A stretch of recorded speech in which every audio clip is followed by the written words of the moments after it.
Ash tensed up. The two stood opposite each other. Alex noticed that the protagonist was surprised and agreed that this could surprise him. The seventh prince relaxed a little and asked if his interlocutor was serious about this offer. Alex was even a little upset that Ash thought it was a joke because he had been waiting for him at the entrance to the library all this time. He pointed at himself and, although he didn't know about the others, he said that he didn't consider the protagonist an enemy. Alex said that he wanted the seventh prince to become part of the Blade clan and protect it with him. Ash was shocked by the audacity of this jerk. He asked if the fourth prince really wanted him to give up his status as the heir. Alex scratched his head and laughed. It seemed like he hadn't even thought about it that way. But then he glared at the protagonist and said that even that was difficult for him. The day was approaching sunset. Ash clarified what Alex meant. The fourth prince raised his hand to the sky and snapped that the seventh prince had heard him. He spread his arms and explained that if the protagonist followed the path of the sword, he would have no choice but to face him. Alex closed his eyes, struck a pose of admiration, and said that he had become an avid fan of the protagonist.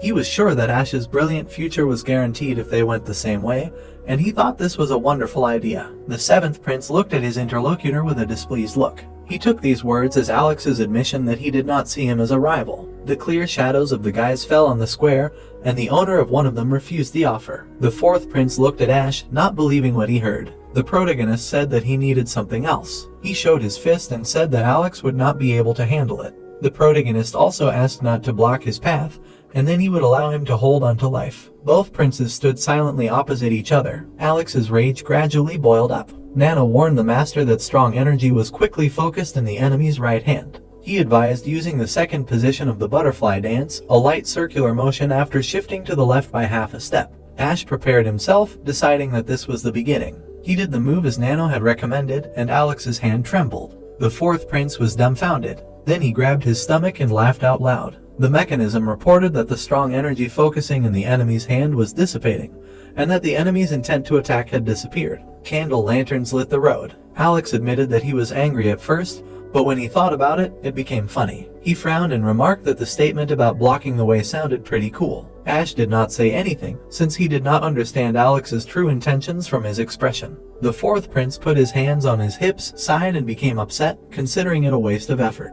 He raised his hand as if in farewell and sadly said that they would meet again since they were on the same path. But that was not all he wanted to do. Alex's palm began to glow. The protagonist concentrated. Nano reported that the strong energy was focusing in the enemy's right hand again. The force ripped the ground in front of the seventh prince. Ash instinctively covered his face with his hand. He knew this move. Alex's arm extended into a sword made of energy. It was the Blade's Kai. The fourth prince raised the corner of his mouth in disappointment and declared that the protagonist was nowhere near strong enough to threaten him. The boy looked at the smoking slash of earth and guessed that Alex must have reached full maturity to be able to extend the Blade's Kai to just his arms. He admitted that the rumors of him fighting Claude of the Dark Clan for the position of heir were not an exaggeration. Ash gritted his teeth, finally realizing that they were on different levels. Alex dissipated his energy. He waved his hand at his opponent, turned around, and said that they would see each other again.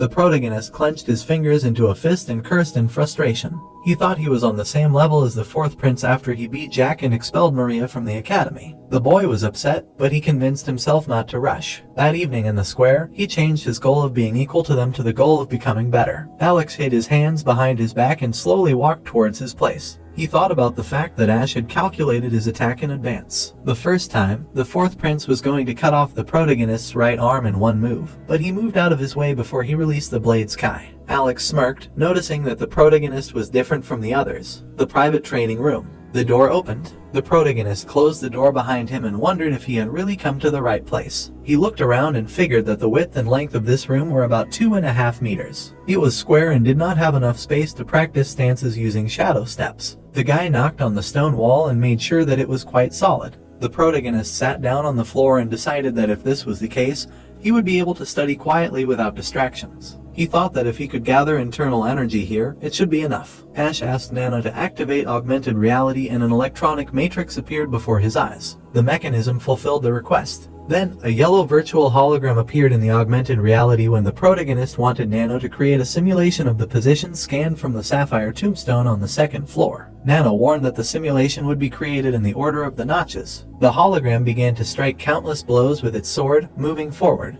The seventh prince was stunned, as it was faster and more difficult than the one on the first floor. He calculated that even if he used the last position of the butterfly dance, he would not be able to block any of the moves. In addition, he did not even imagine how many people could block this combination. A green hologram appeared in front of Ash's eyes. Nano announced the creation of a simulation of the positions left by another person in ascending order. The green hologram jumped around the room, striking and standing in positions, of which there were 56 in total. The protagonist gritted his teeth and shook with excitement.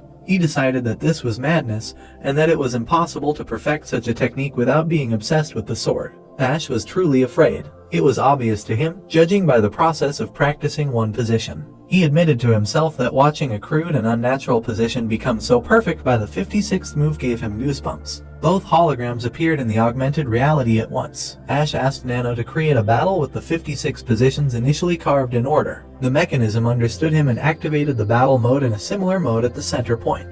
The green hologram changed positions. 1st, 3rd, 10th. At the 56th position, he cut off the enemy's head. The boy was amazed. Nano reported the completion of the augmented reality simulation. The 7th prince noticed that, like on the first floor, the absolute positions carved first were modified with a difference of one move. He had an idea. The protagonist realized that he had gone against this absolute position by using the butterfly dance. He knew that the sword positions were initially unable to block any of the moves from the absolute positions carved on the back. The boy closed his eyes and thought. He imagined his clone and decided to try. Ash prepared for a sword sparring match. The prince believed that there must be a way to counter this with the butterfly dance. His clone intercepted the sword. The protagonist took a defensive stance. The clone dashed and attacked. The protagonist was about to meet it. They both jumped. There was a moment left before the collision. So, friends, this chapter comes to an end. What will happen next?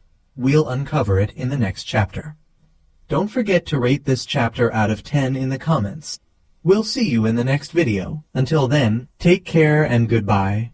Don't forget to like the video and subscribe to the channel.